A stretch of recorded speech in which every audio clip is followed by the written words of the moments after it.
very fortunate because I had the privilege of working with Paul Briggs maybe in the mid to early 80s in the area of education. When Paul was wanting to re-establish the Rumballara Football Netball Club, and he was also really deeply involved in financial literacy work and a whole range of other community development initiatives, including health, that we came together again.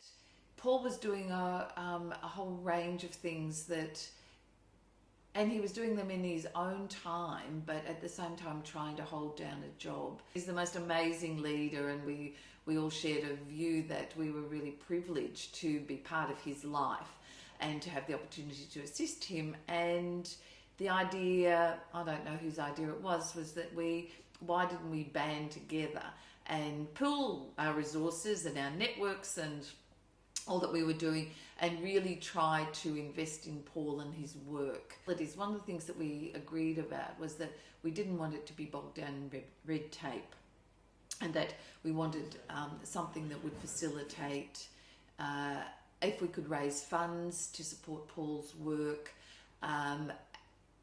what was going to be the vehicle for being able to then get that money to him, but also so that it was all transparent, so that people who knew that, who were donating or if we were raising funds. So we started a relationship with the Brotherhood of St. Lawrence, and they have been fantastic over the years in assisting us to manage the financial side of it. When we realised that this was a way of helping Paul, then we thought, well, what we were really interested in then was around investing in other leaders. So we called for applications about halfway through Paul's 5-year term for a second fellow. At the time, we received some amazing applications and nominations, and decided to not only appoint the second fellow, who was Daphne Yaram, but also to start the other aspect of the fellowship program, which was the Emerging Leader Awards. We have a selection panel, and comprising those who have got some experience in leadership, and also those who are well respected in Victoria's Aboriginal community.